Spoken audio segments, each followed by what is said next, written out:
Hello students, this is Nancy Chopra, Assistant Professor SD College, Ambala, Kent. In this video, we are going to discuss about the process of management. Now let's start with the process of management. Now what is a process?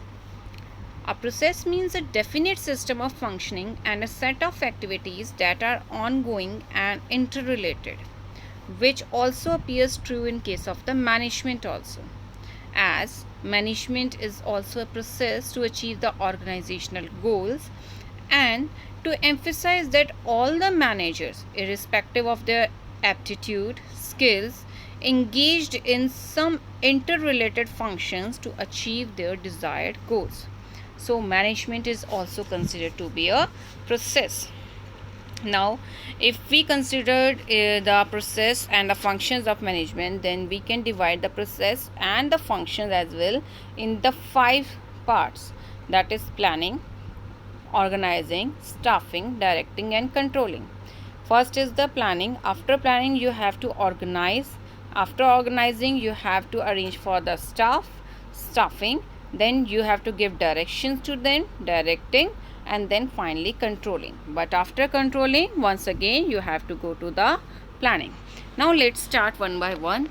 We are going to start it with the planning. Now what is planning?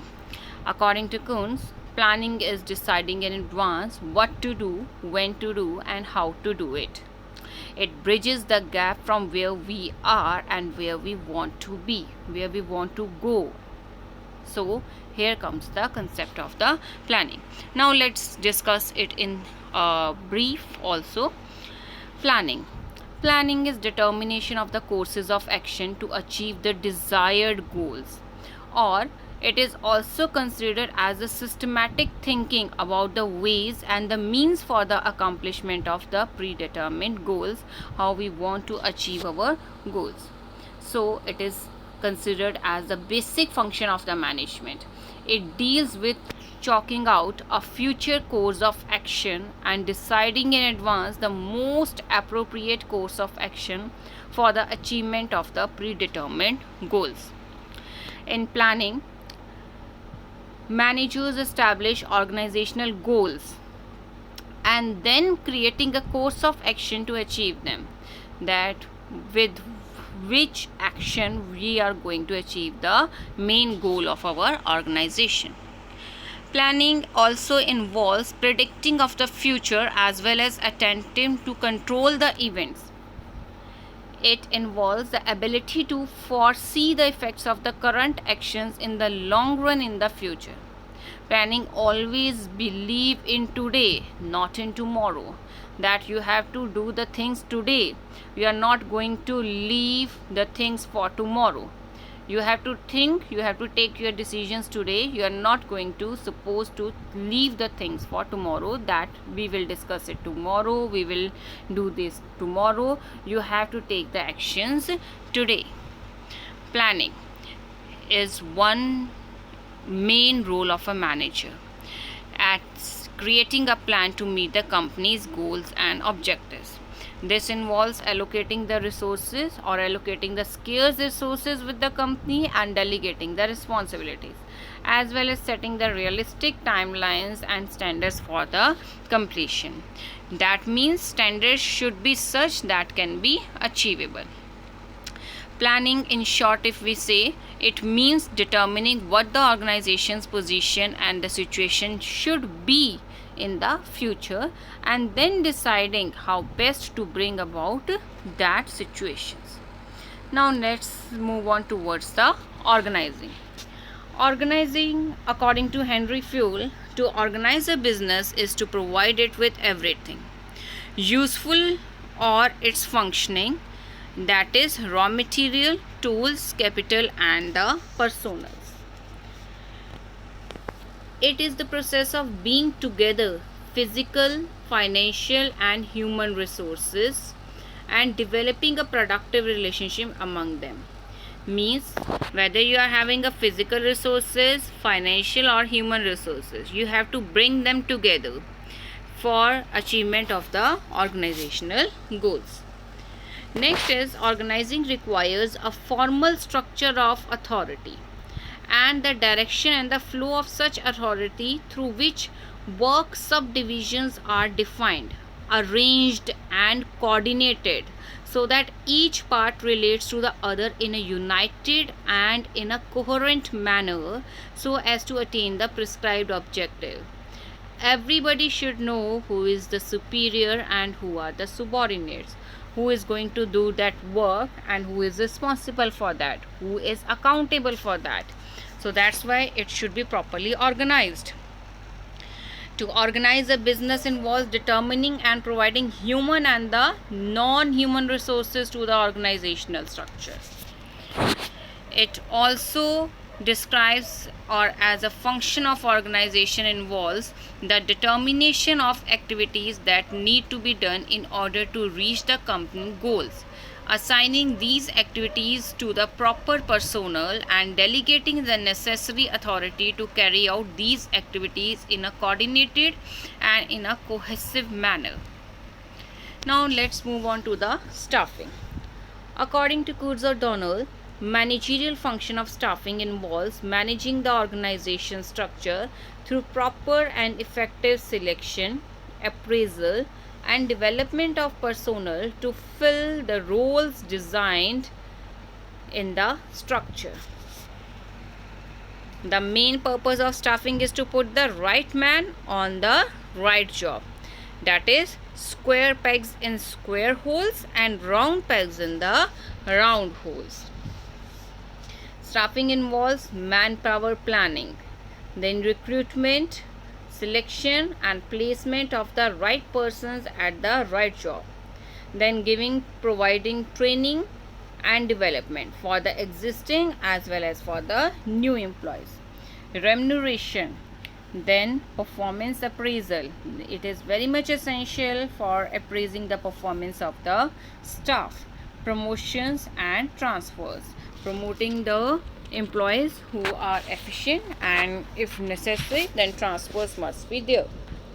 Staffing function is even more critically important since people differ in their intelligence, in their knowledge, skills, experience, physical conditions, in their age, attitudes, and this complicates the function. So it is considered even more critically important as the other functions of the management. Hence, management must understand, in addition to the technical and the operational competence, the sociological and the psychological structure of the workforce, without which it would be very difficult for the management for arranging or for managing or to manage the groups of the organization. It is that part of the managerial function which actuates the organizational methods to work efficiently and for the achievement of the organizational purposes. It is considered as a life spark of the enterprise which sets it in the motion, the action of people, because planning, organizing and staffing are the mere preparations for doing the work.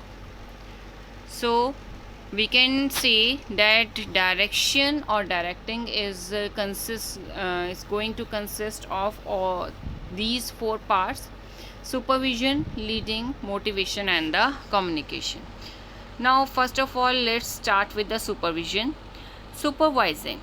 Now supervising subordinates would lead to the continuous progress reports as well as assure the superiors that their directions are being properly carried out. Communication. The communication must be open both ways so that the information can be passed on to the subordinates and the feedback received from them.